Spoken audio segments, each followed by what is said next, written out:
After my grandparents passed in a car accident, their lawyer announced I was the only heir to their $26 million estate. My family insisted I give it all to them. I said no. That night they threw me out. I moved into my grandparents' home, and the next day they showed up to force me out, but stopped cold when they saw who was standing next to me. Their jaws dropped in silence. Okay, let me tell you a story about how $26 million didn't just change my life. It ripped my entire family apart and showed me who they really were. It was a betrayal so deep. It felt like being disowned for simply choosing to honor the people I truly loved. My name is Natalie, and just a few months ago, I was a 27-year-old kindergarten teacher, barely making ends meet in a tiny apartment. My world revolved around my little students, the simple joy of reading, and most importantly my grandparents. They raised me, you know? Not my parents. My grandparents Elizabeth and Harold were wealthy, surprisingly wealthy actually, but they lived humble lives, always teaching me that character and kindness mattered infinitely more than cash. When they died in that horrific car crash, my world just shattered. Then came the lawyer meeting, and that's when everything changed. I learned they'd left me their entire $26 million estate. $26 million. And suddenly the family who barely visited them, who always treated them like an ATM, wanted every single penny. I refused. And if you want to see money truly reveal someone's ugly colors, just keep listening. Growing up, my parents, Richard and Diane, were always physically there, but emotionally absent. My dad worked insane hours, obsessed with climbing the corporate ladder. My mom spent her days networking with the right social circles, always planning their next big party. Family dinners were a myth, and if they happened, my parents were glued to work calls or social calendars. They provided the basics, sure, but warmth and real guidance? Forget it. From the age of 5, my true home was my grandparents' modest 4-bedroom house. I spent every weekend and entire summers there. They had wealth, significant wealth, but they lived simply. Grandpa Harold taught me to grow tomatoes in his 3-acre garden. Grandma Elizabeth showed me how to bake cookies from scratch. They were at every single school play and soccer game my parents missed. They built their fortune from absolutely nothing, starting Alexander Logistics in their garage in the 70s with just one truck and a dream. By the time I was born, it was a regional powerhouse, but you'd never know their net worth by looking at them. Grandpa drove the same pickup for 20 years. Grandma clipped coupons. They always told me, money is just a tool, Natalie, not a measurement of your worth. Use it to build something meaningful, not to impress people who don't matter. This philosophy was exactly what drove a wedge between them and my father. As their only son, he just expected to inherit everything and live lavishly. He resented their frugality, calling them stingy and old-fashioned. What they saw as character building, he saw as deprivation. They paid for his college but expected him to work summer jobs. They helped him with a down payment on a modest starter home, not the luxury condo he demanded. The final straw came when he demanded a senior position at their company with zero relevant experience. My grandparents refused. He stormed out. Their relationship was never the same. For me it was different. They paid for my education in full, debt-free, but encouraged me to choose a career I was passionate about, not just profitable. When I decided to become a kindergarten teacher, they were genuinely thrilled. Even though my salary was barely above minimum wage. We had standing Sunday dinners every week. I helped them navigate new technology. They taught me their family recipes. During holidays, I always stayed with them, not my parents, which caused endless friction with my mom. I lived in my small, cozy 1-bedroom apartment, filled with secondhand furniture and plants. My teacher's salary was modest, but it covered my needs. I found joy in simple pleasures. My grandparents respected my independent lifestyle, though they'd occasionally surprise me with practical gifts like new winter tires. Then 6 weeks ago, everything changed. I was grading papers on a Tuesday evening when the call came. The police. My grandparents were driving home from their favorite restaurant when a drunk driver ran a red light. They died instantly. The officer said they didn't suffer. It brought little comfort. The funeral was a blur. My parents took charge, arguing with the funeral director about costs. My brother, Jason, flew in from California and spent most of the time on his phone. My Aunt Pam cried dramatically for photos, then stopped the moment cameras were away. Uncle Steve just stood awkwardly in corners. None of them had visited my grandparents in years, yet suddenly they were acting like the grieving family. I just felt numb. The two people who truly understood and supported me were gone. Their warm, inviting home now stood empty. I couldn't bring myself to go inside. I went back to my apartment, took bereavement leave, and tried to process it all. 2 weeks later, Matthew Goldstein, my grandparents' attorney, called. He asked my immediate family and me to his office for the reading of the will. Little did I know, that meeting would upend everything I thought I knew about my family. The morning of the will reading was gray and drizzly, matching my mood. I arrived at Goldstein Legal 15 minutes early, carrying the umbrella my grandma had insisted I keep in my car. Matthew Goldstein greeted me with a gentle handshake. He was in his 60s, silver-haired with kind eyes. My grandparents had spoken of him as both attorney and friend for over 30 years. I'm so sorry for your loss, Natalie, he said quietly. Elizabeth and Harold were extraordinary people. I'll miss our chess games and her lemon bars. His genuine emotion made my eyes well up. Thank you, I managed. They spoke highly of you too. Before we could continue, the glass door swung open. My family arrived all at once. My father, Richard, stormed in first, checking his expensive watch impatiently. He looked like an older, harder version of my grandfather but without the warmth. My mother, Diane, followed, her designer handbag probably costing more than my monthly rent. My 25-year-old brother, Jason, swaggered in, wearing sunglasses indoors. His idea of business attire was a wrinkled button-up shirt partially tucked into jeans. Behind them came Aunt Pam, already talking loudly on her phone about some perceived slight from her country club friends. Uncle Steve trailed behind, nodding politely to me, but quickly averting his eyes. Well, let's get this over with, my father announced, not bothering with greetings. Some of us have actual businesses to run. Matthew smiled thinly. Of course, Richard. Please follow me. The tension was palpable as we settled around a large oak table. My father sat at one end, as if claiming authority. I chose a seat near Matthew. The others arranged themselves in their usual alliances. Before we begin, Matthew said, I want to clarify that Elizabeth and Harold were of completely sound mind when they updated their will last year. They were thorough in their considerations and explicit in their wishes. My father snorted. Just read it, Matt. We know how it goes. Dad built the business. I'm his son. Standard inheritance procedure. Matthew ignored him, opened a leather portfolio, adjusted his glasses and began to read. I, Harold Alexander, and I, Elizabeth Alexander, being of sound mind and body, do hereby declare this our last will and testament. The legal language continued for minutes. My family shifted impatiently. Finally, he reached the section everyone was waiting for. We hereby bequeath our entire estate, including but not limited to all cash assets totaling approximately $8 million, our investment portfolio valued at approximately $12 million, all real estate holdings including our primary residence, valued at $5 million, and our 25% ownership stake in Alexander Logistics, valued at approximately $1 million, to our beloved granddaughter, Natalie Grace Foster. The room went completely silent. I stopped breathing for a moment, certain I had misheard. Matthew continued, we specifically and intentionally make no provisions for our son Richard Alexander, our daughter-in-law Diane Alexander, our grandson Jason Alexander, our daughter Pamela Davis or our son-in-law Stephen Davis, as we have provided for them during our lifetime, and have made our reasons clear to our attorney. Let me see that, my father shouted, standing so abruptly his chair tipped backward. He snatched the document from Matthew's hands, scanning it frantically. This is ridiculous. $26 million to a kindergarten teacher? My mother shrieked. She wouldn't know the first thing about managing that kind of money. Jason slammed his hand on the table. What about me? I'm family too. I need startup capital for my business ventures. Aunt Pam turned to me, her face flushed with anger. What did you do? How did you manipulate them into this? I just sat there in shocked silence, unable to process what was happening. Matthew calmly retrieved the will from my father's grip. If you will all please take your seats.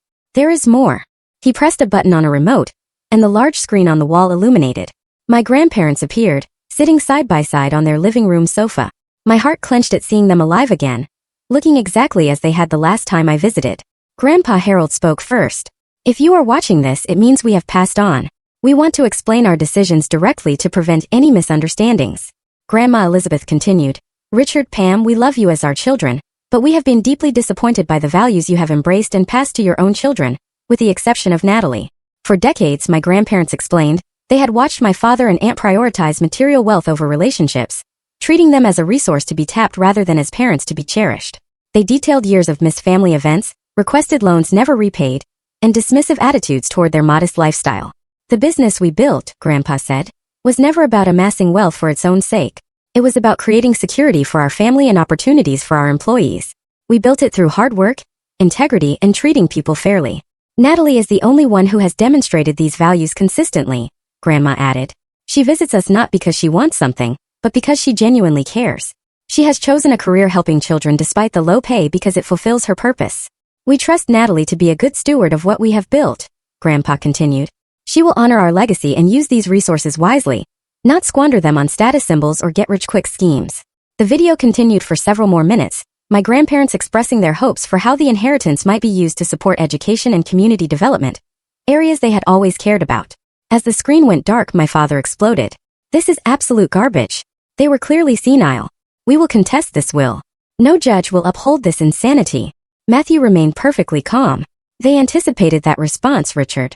They underwent extensive cognitive testing before finalizing this will, with multiple independent doctors certifying their competence. Additionally, they documented years of behaviors that informed their decision. I must advise you that contesting will be extremely difficult, expensive, and unlikely to succeed. My mother turned to me, her voice suddenly sickeningly sweet. Honey, sweetheart. Natalie, darling, you understand this isn't right. Your grandparents were confused. This money belongs to the family, not just you. You'll share it with us, won't you? I felt cornered, all eyes on me. I have to think about this, I stammered. I had no idea they would do this. Think about it? Jason scoffed. There's nothing to think about. That money should be divided equally, or managed by someone with actual business experience. Meaning himself. The house should go to us, Aunt Pam interjected. We have 3 children to consider. That neighborhood would give them access to better schools. I almost laughed at the absurdity. Aunt Pam had never once visited my grandparents in that house. As the arguing intensified, Matthew gently touched my arm. You don't have to decide anything today, Natalie. Take time to process. My office will handle all immediate matters related to the estate. He handed me a thick envelope. This contains all the relevant documents, keys to their house, and contact information for their financial advisors. Call me anytime with questions. The meeting dissolved into chaos, threats of lawsuits flying. Matthew eventually asked everyone to leave. As we filed out, my father grabbed my arm roughly. This discussion is not over, he hissed. Come to our house tonight at 6. We'll sort this out as a family. His tone made it clear this was not a request. I nodded numbly, too overwhelmed to argue. As they departed in their luxury vehicles, I sat in my 10-year-old sedan, clutching the envelope, wondering how an inheritance, meant to be a blessing, had so quickly become a curse. I spent the afternoon driving aimlessly, then stopped at a quiet park to gather my thoughts. The envelope from Matthew sat unopened on my passenger seat. Part of me wanted to peek inside to understand exactly what my grandparents had entrusted to me. Another part was terrified of the responsibility it represented. At 5:45, I pulled into my parents' driveway, noting that everyone else had already arrived. Their 5,000 square foot house loomed before me, all granite and glass, designed to impress rather than welcome. I took a deep breath, grabbed the envelope and headed inside. They were waiting in the formal living room, a space rarely used except for my mother's social gatherings. My father stood by the fireplace, tumbler of scotch in hand. My mother perched on the edge of an uncomfortable-looking designer chair. Jason sprawled across the sofa, scrolling. Aunt Pam paced nervously. Uncle Steve stood by the window, gazing out as if wishing to be elsewhere. Finally, my father said when I entered. Sit down, Natalie. I chose a chair near the door, suddenly aware I might need a quick exit. Let us be reasonable about this, my father began, his business negotiation voice in full effect. Your grandparents clearly weren't thinking clearly.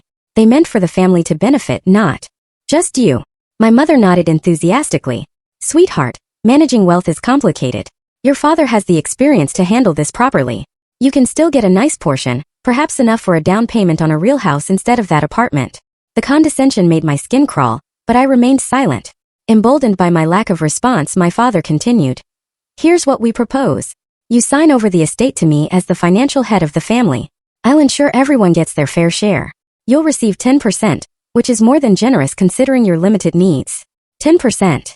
I finally found my voice. That would still be over $2 million. Exactly. Jason jumped in. More than enough for a teacher. I need at least $5 million for my cryptocurrency exchange platform. It's going to be huge. I looked at him skeptically. Jason had bounced between get-rich-quick schemes for years, never holding a job longer than 3 months. His last venture, an app for rating public restrooms, had collapsed after burning through $50,000 of my parents' money. The house should go to us. Aunt Pam interjected. We have 3 children to consider. That neighborhood would give them access to better schools. As the evening progressed, their tactics evolved. When demands didn't work, they switched to guilt.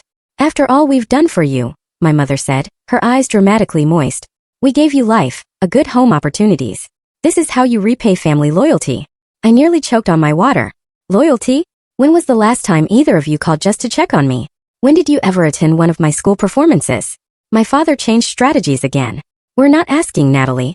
We're telling you what will happen. Either you sign the transfer documents voluntarily, or we will contest the will. We'll bring up every questionable interaction you had with your grandparents. How often did you visit them alone? What did you tell them about us when we weren't there? It will get ugly. The threat hung in the air. I felt sick, but something inside me hardened. A memory surfaced of my grandfather teaching me to stand my ground during a playground dispute when I was 8. No one can take your dignity unless you give it away, Natalie, he had said. Know what is right and hold firm. Uncle Steve, who had remained silent, suddenly spoke. Maybe we should all calm down and give Natalie some time to think. This is a lot to process. My father rounded on him. Stay out of this, Steve. This is family business. I am family, he responded quietly, but immediately retreated when my father glared at him. As the clock ticked past 9, Jason started drafting transfer paperwork on his laptop. My mother called their personal attorney for advice on the wording. Aunt Pam scrolled through real estate listings from my grandparents' house, talking about which walls she'd knock down first. They had already divided my inheritance without my consent, mapping out how they would spend every dollar. Not once did anyone mention my grandparents' wishes or legacy. Not once did they ask what I thought should be done with the money. At 10:30, my father printed out the crude transfer document and slid it across the coffee table to me, along with a pen. Sign it, he demanded. Now. I picked up the paper and read it carefully. The language was broad, essentially signing away all my rights to anything my grandparents had left me. In exchange, I would receive a percentage to be determined later at my father's sole discretion. I put the paper down and took a deep breath. No. The room went silent. What did you just say? My father asked, his voice dangerously low. I said, no. I will not sign this or anything like it. My grandparents trusted me with their legacy for a reason. I intend to honor that trust. My mother launched into a tirade about ingratitude. Jason called me names I won't repeat. Aunt Pam began sobbing dramatically about her children's future. Through it all, I sat still, the word no becoming a shield around me. Finally, my father slammed his glass down so hard it cracked. That is enough, he roared. I always told Dad you weren't to be trusted. You manipulated them just like you're trying to manipulate us now with this innocent act. He stalked toward me, pointing his finger inches from my face. You have a choice to make right now, Natalie. Either you sign that paper and remain part of this family, or you take your precious inheritance and consider yourself disowned. You cannot have both. The ultimatum hung in the air between us. I looked around at the faces of my family members, searching for any sign of love or understanding. I found none. In that moment, I realized a painful truth. They had never really seen me as family.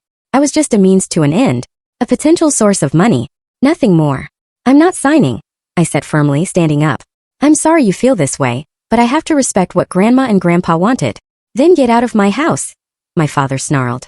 Pack your things and leave tonight. You are no longer welcome here. I live in my own apartment, I reminded him. I have for years. He laughed coldly.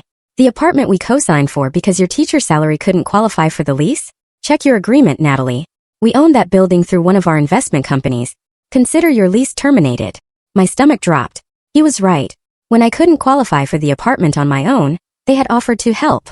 I never realized they actually owned the building through a shell company. You have 30 minutes to pack essential items, my mother said, checking her watch. The locks will be changed tomorrow. I stood frozen in shock. They were actually kicking me out, making me homeless over money they had never earned. The clock is ticking, Jason smirked. Better hurry, sis. Those $26 million won't keep you warm tonight. 30 minutes isn't long to pack up your life. I moved on autopilot, grabbing clothes, toiletries, important documents, and a few sentimental items. My mind kept spinning with disbelief. How could they do this? How could money turn my family into complete strangers? My father stood in the doorway of my bedroom, arms crossed, watching me like a guard. My mother stayed downstairs, already on the phone with a real estate agent about selling my grandparents' house. Her voice carried up the stairs. You were never really part of this family anyway, my father said coldly as I stuffed clothes into a duffel bag. Your mother and I were going to divorce before she got pregnant with you. You were the obligation that kept us together. The casual cruelty of his revelation staggered me. I had always sensed I was unwanted, but having it confirmed so bluntly was another matter entirely. We've wasted enough time and money on you, my mother added, appearing in the doorway. Your private school tuition, braces, summer camps, all those dance lessons you were terrible at. Consider this the end of our investment. Investment. Not love or care, but investment. As if I were a stock that had performed poorly. Jason appeared next, leaning against the wall with a smug expression. You'll regret this when you have nothing and no one, he said. That money will run out faster than you think. And then what? You'll come crawling back, and we'll remember how you chose cash over family. I zipped up my final bag, fighting back tears. I would not cry in front of them. I would not give them the satisfaction. Is that everything? My father demanded. I looked around the room that had been mine since childhood, though I'd only stayed here occasionally since college. The ballet trophies, the framed diploma, the bookshelf filled with novels, the photo albums. So much left behind. I can come back for the rest later, I said. My father laughed. There won't be a later. Whatever you leave tonight goes to charity or the trash. Your call. The finality of it hit me. They were erasing me from their lives completely. All because I wouldn't give them money they had done nothing to earn. I grabbed my grandmother's quilt from the bed and stuffed it into my already overflowing bag. I would not leave that behind. With 3 bags slung over my shoulders and another in my hand, I made my way downstairs. No one offered to help. At the front door I turned around one last time. My family stood in a line, faces set in various expressions of anger, disappointment, and smug satisfaction. "You might have money now," my mother said, "but family is forever. You'll realize what you've thrown away." "I'm not the one throwing away family," I replied quietly. "You are." With that, I walked out the door and into the cool night air. The door slammed behind me with disturbing finality. Standing beside my car in the driveway, I suddenly felt the weight of everything crashing down. I was effectively homeless. My apartment was no longer mine. My family had disowned me. In the span of a few hours I had gained millions, but lost the only support system I had ever known, flawed as it was. I sat in my car and finally allowed the tears to come.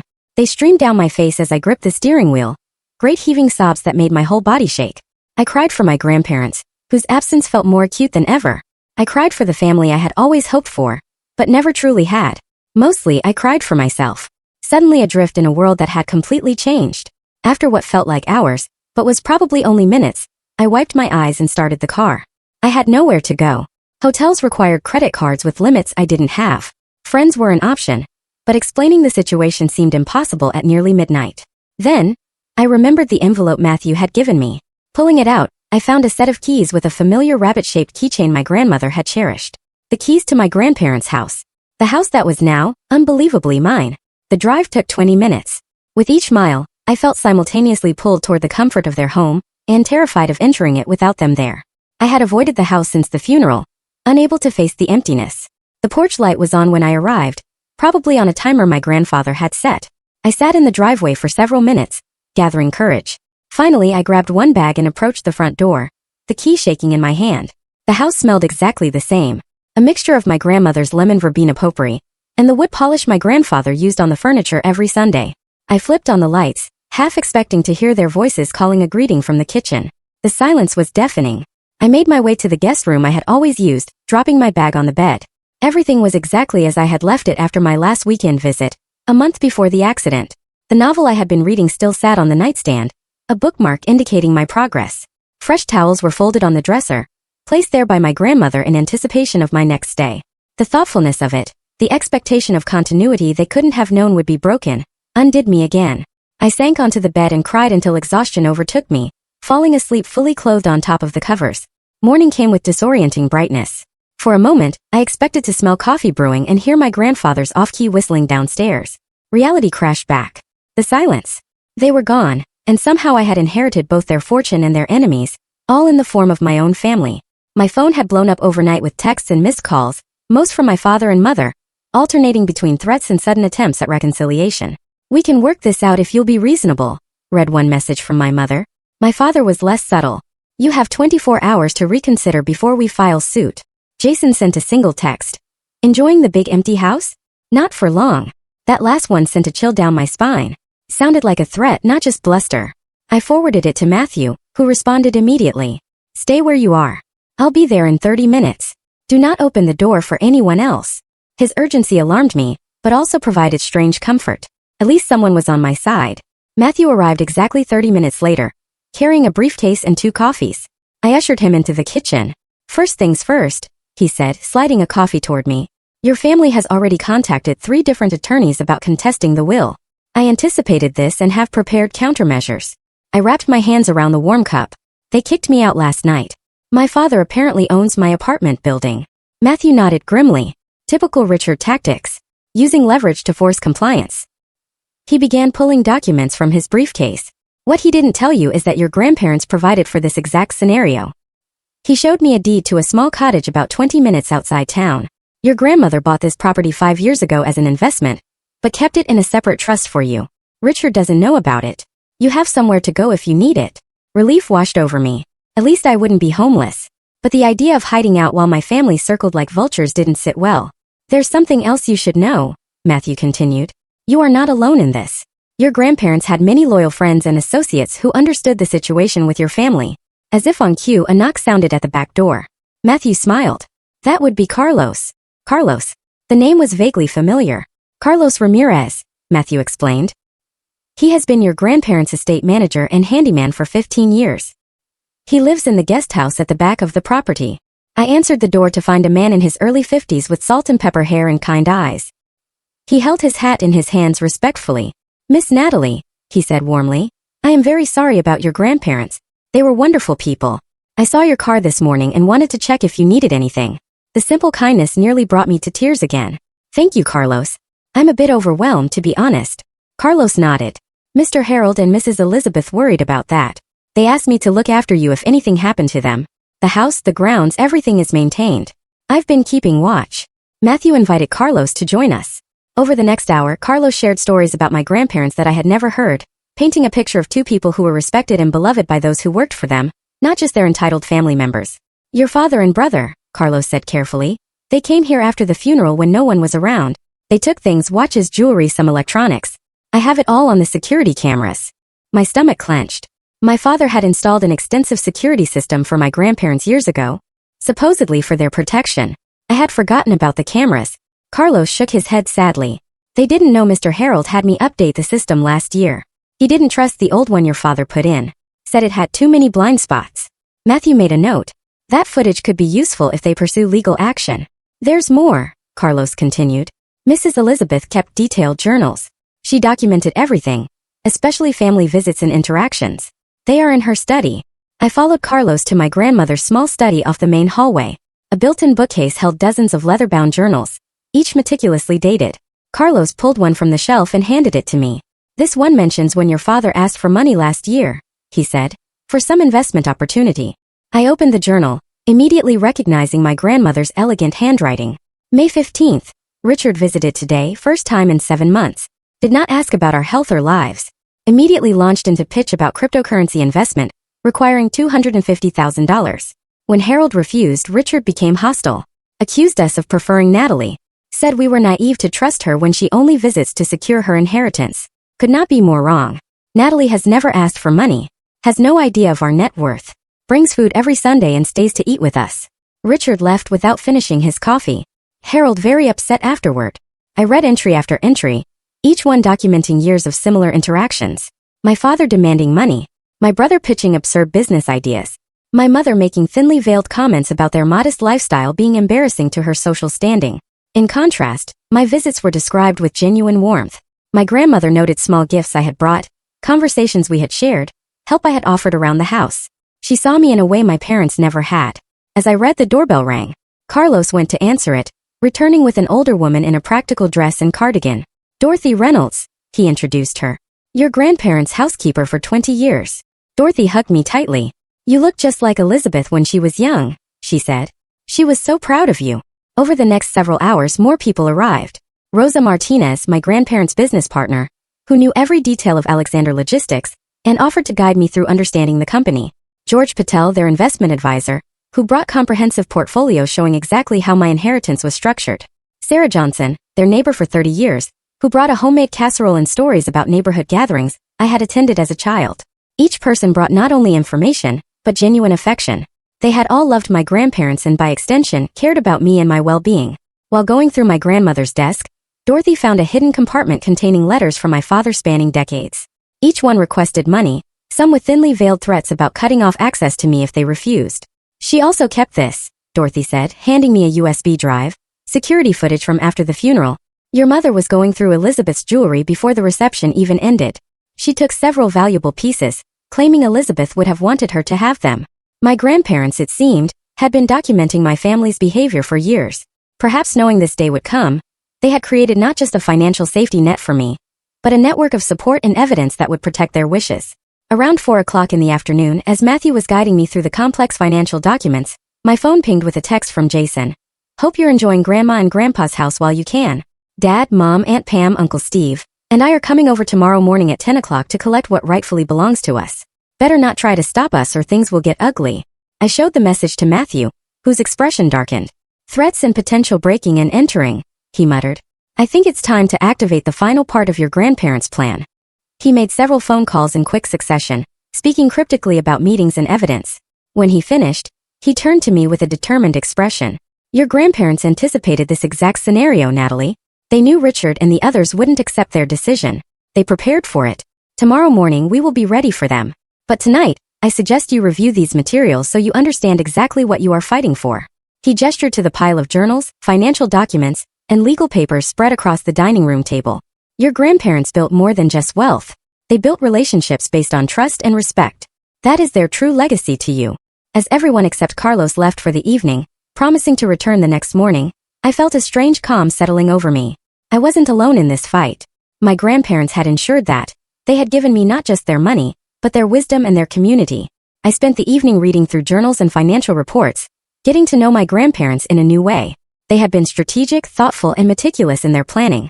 Everything they had done was deliberate, including their choice of heir. For the first time since the will reading, I felt equal to the responsibility they had entrusted me with. I would not let them down. As I prepared for bed, another text came through from Jason. Better sleep with one eye open, sis. Tomorrow you'll see what happens to people who steal from this family. Instead of fear, I felt resolve hardening within me. Tomorrow would indeed show what happens when people try to steal from family, but not in the way Jason imagined. I woke early the next morning, anxious but determined. By 8 a.m., Matthew had arrived with coffee and pastries, along with a thick folder of legal documents. These are restraining orders ready to be filed if necessary, he explained. And these are cease and desist letters addressing the specific threats Jason made. Dorothy arrived next, immediately taking over the kitchen to prepare breakfast. The familiar smells of bacon and coffee filled the house, providing strange comfort before the coming storm. By 9:30, the house had filled with supporters. Carlos positioned himself by the front door, a silent guardian. Rosa Martinez, my grandparents' business partner, set up her laptop at the dining table, ready to present financial evidence if needed. Dorothy bustled around, ensuring everyone had coffee and food, her presence alone a connection to my grandparents' hospitality.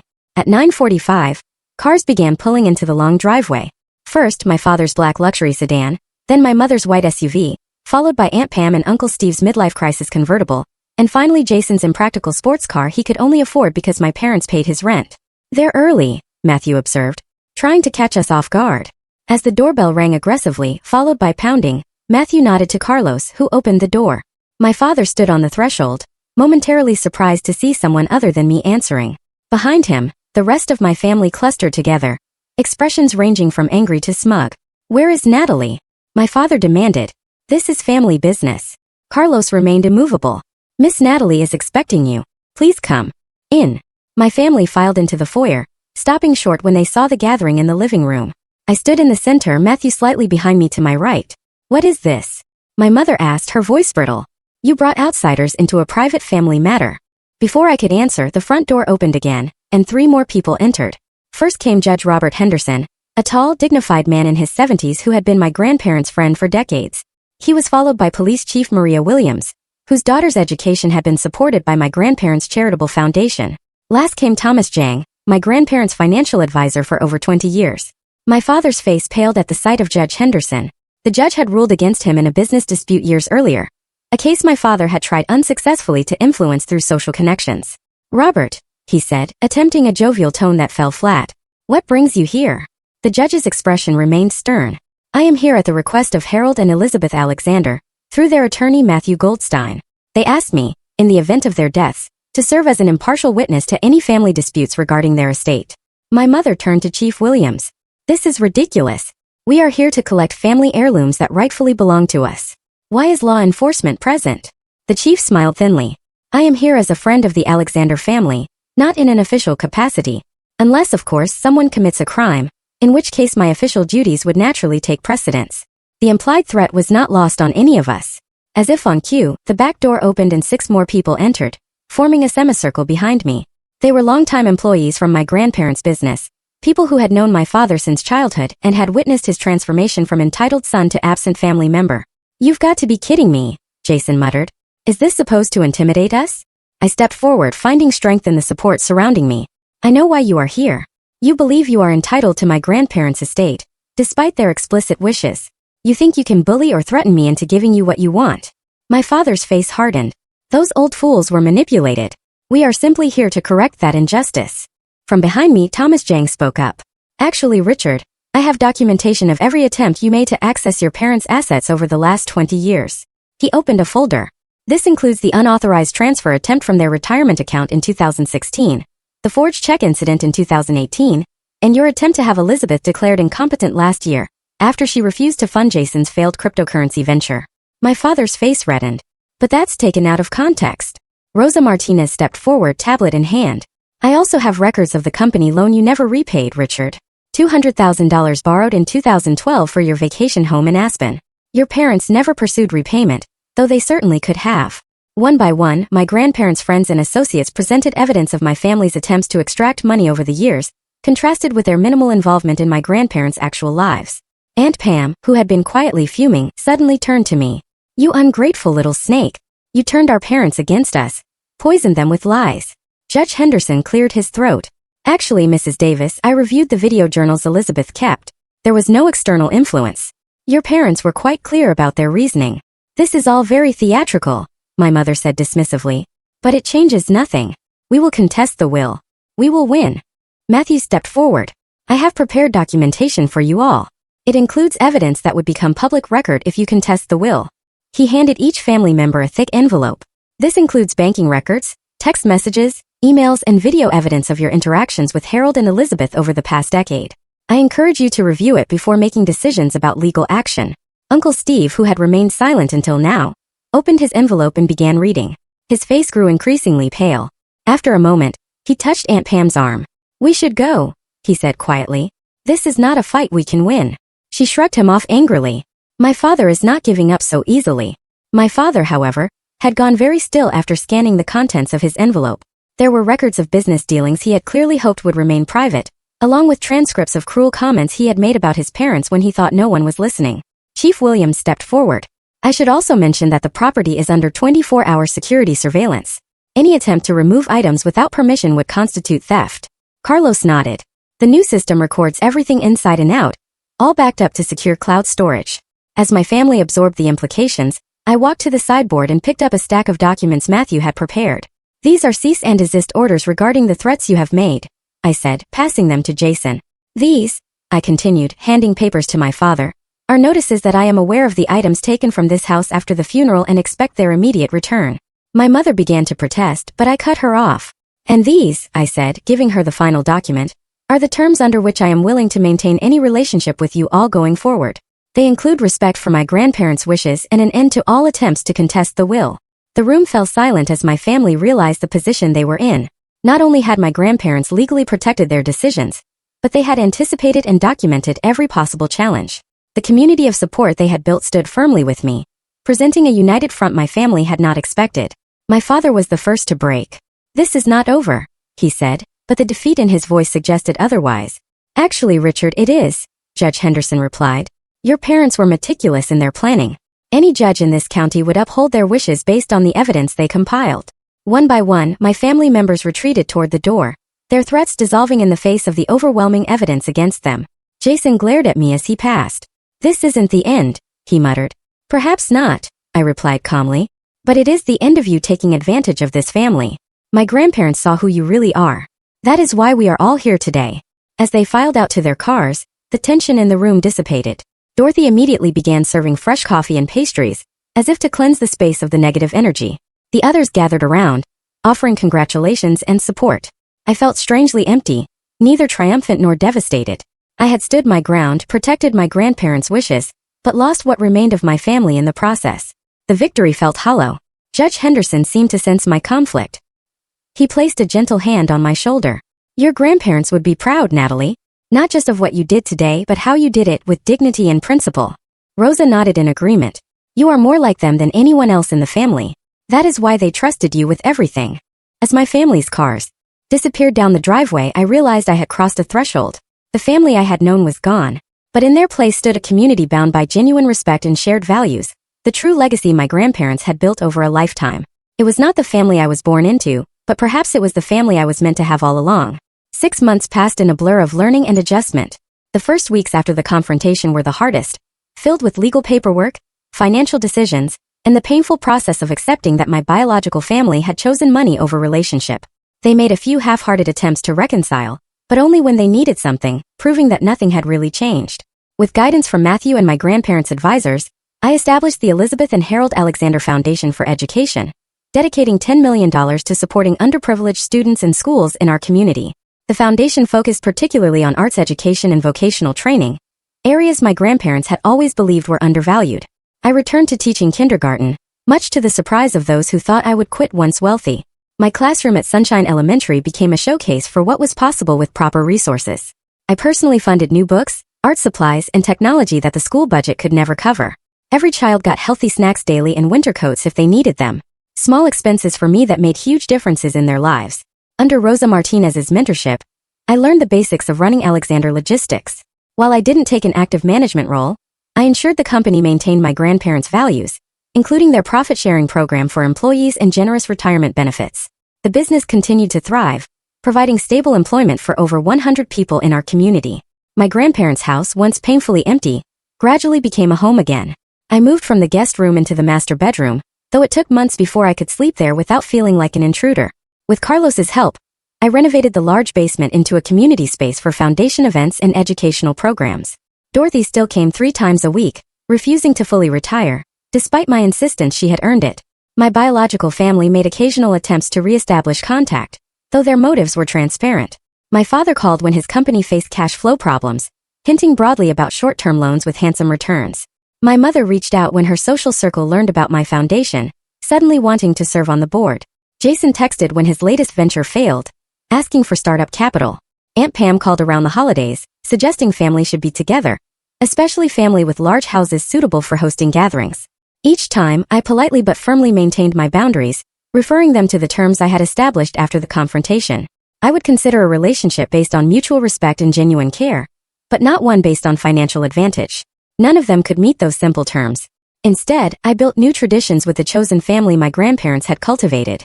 Sunday dinners continued, now hosted by me, with rotating guests including Rosa, Matthew, Carlos and his family, Dorothy, and others who had been part of my grandparents' circle.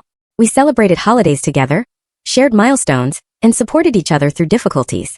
It was not the family I was born into, but it was a community bound by something stronger than DNA, shared values and genuine affection. One crisp autumn morning, similar to the day of their accident, I visited my grandparents' graves for the first time since the funeral. I brought fresh flowers and sat on the small bench nearby, finally ready to have the conversation I had been avoiding. "I'm trying my best to honor what you built," I told them, feeling only slightly foolish for speaking aloud. "The foundation is making a difference. 3 students have already received full college scholarships who otherwise couldn't have gone. Your employees still speak about you with such respect." A gentle breeze rustled the nearby trees, sending golden leaves spiraling downward. It was the kind of beautiful fall day my grandmother had loved, perfect for baking and reading by the fireplace. "I wish you were here to see it all," I continued. "I have so many questions about decisions you made, investments you chose, people you helped, but I'm figuring it out step by step." In the months since inheriting, I had discovered numerous quiet charities my grandparents had supported anonymously, children whose medical bills they had paid, families whose homes they had saved from foreclosure, employees whose children they had put through college, all without public recognition or praise. "Thank you for trusting me," I whispered. "I understand now why you made the choice you did. It was never really about the money. It was about values, about using resources for something meaningful rather than status or power." As I sat there, memories washed over me, not with the sharp pain of recent grief, but with a bittersweet appreciation for the time we had shared.